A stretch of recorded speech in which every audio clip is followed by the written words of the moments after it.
Bien, una vez que hemos determinado entonces qué se entiende por derecho constitucional,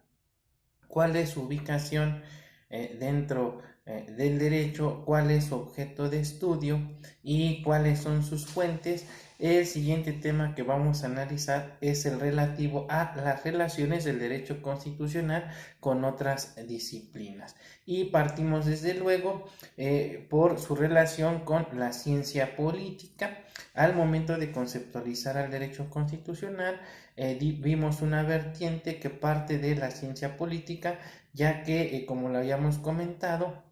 al derecho constitucional se le considera como una parte orgánica de lo que es la ciencia política. Y en ese sentido, entonces, algunos autores refieren que existe una relación muy estrecha entre lo que es el derecho constitucional y la ciencia política, a punto tal que, como consecuencia de la integración de ambas disciplinas, operaba el curso durante el siglo XX y las mismas constituyen una unidad. Si se quiere afirmar que el derecho constitucional integra parte de la ciencia política. Ahora bien, bajo este contexto se dice que el objeto de la ciencia política es el poder político como género, mientras que el derecho constitucional se limita a estudiar la estructuración de ese poder en una sociedad global políticamente organizada, es decir, en el Estado. Tanto la ciencia política como el derecho constitucional se proyectan sobre un objeto común, pero mientras la ciencia política estudia el poder de manera general,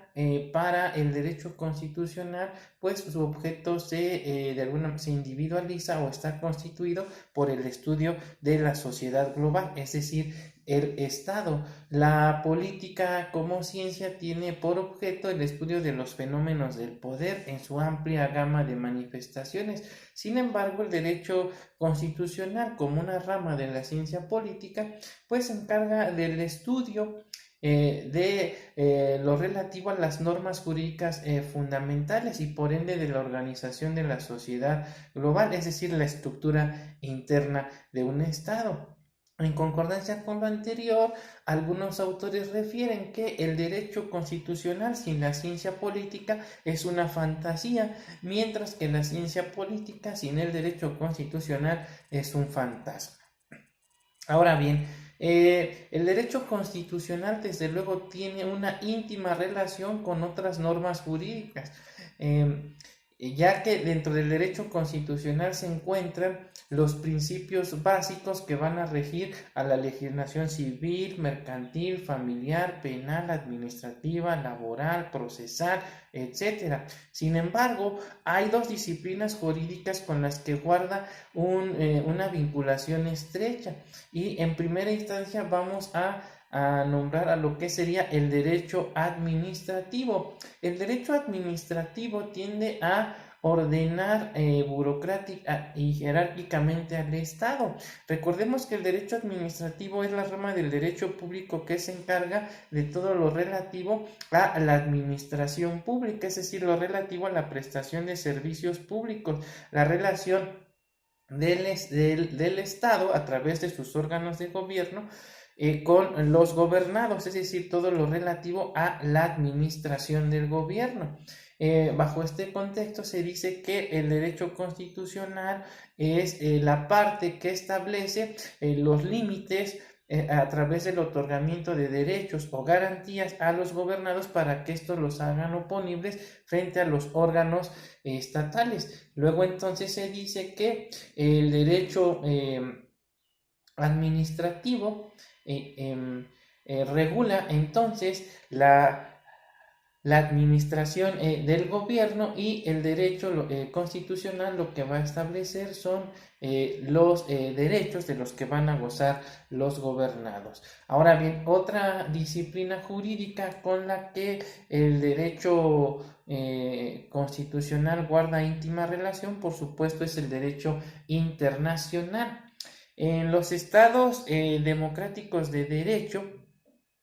del mundo contemporáneo se ve la tendencia a tratar de armonizar el derecho internacional con el derecho interno. Hace unos instantes les comenté que a partir de la reforma constitucional en materia de derechos humanos, pues se reconoció a los tratados internacionales como parte del derecho interno, y hoy se dice que los tratados internacionales en materia de derechos humanos son constitución, es decir, forman parte de lo que se conoce como un bloque de la constitucionalidad. Sin embargo,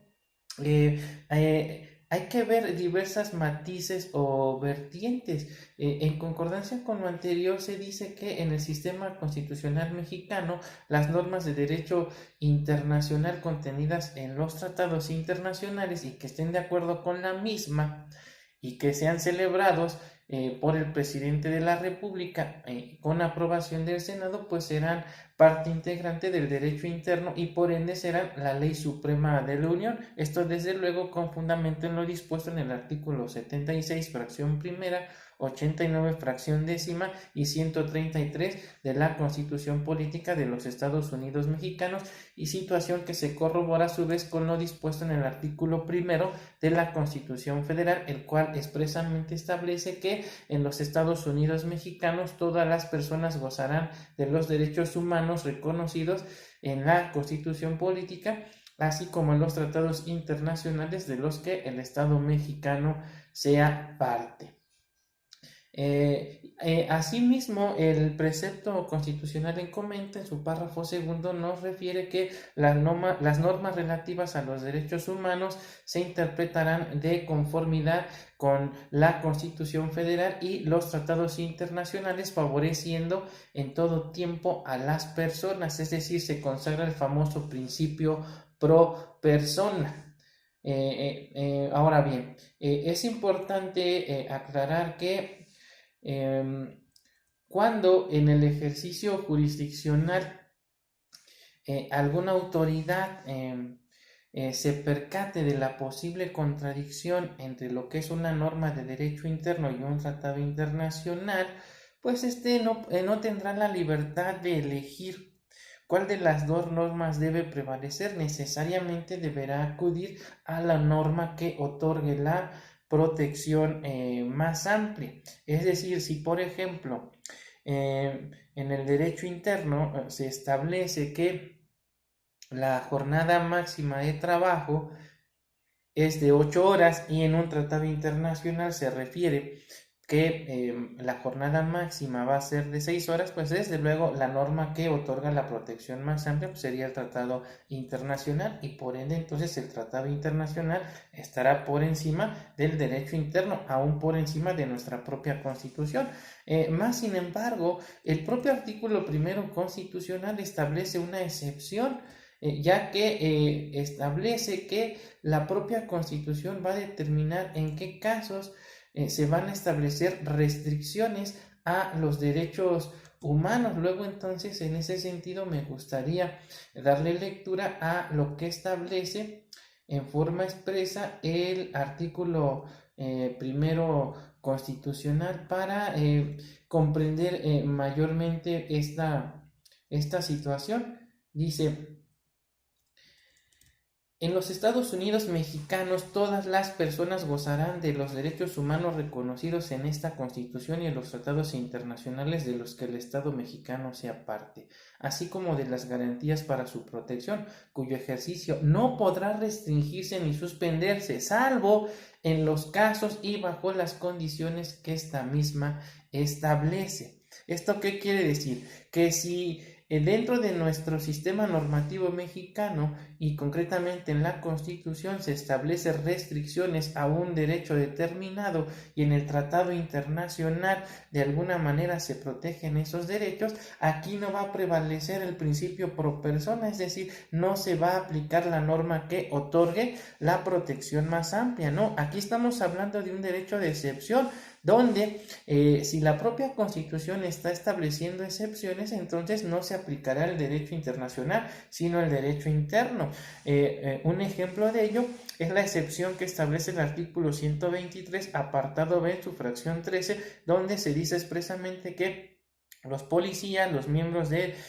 los servicios periciales, los ministerios públicos podrán ser retirados de su cargo cuando no cumplan con los requisitos que la ley exige para el desempeño de su cargo, sin que en ningún momento se pueda reinstalar, en este caso, al agraviado en su centro de trabajo, sino que el Estado únicamente estaría obligado a pagarle una indemnización. Y si tuviésemos un conflicto entre el derecho interno y el derecho internacional, donde el tratado internacional le otorga una protección más amplia, no vamos a estar a lo dispuesto en el tratado internacional, sino a lo dispuesto por la Constitución Política de los Estados Unidos Mexicanos, porque por disposición expresa de la propia Constitución estamos hablando de una restricción de derechos. Bien, hasta aquí estaríamos concluyendo entonces nuestra primera sesión de Derecho Constitucional, así que me despido de ustedes y nos vemos en la próxima clase. Hasta pronto.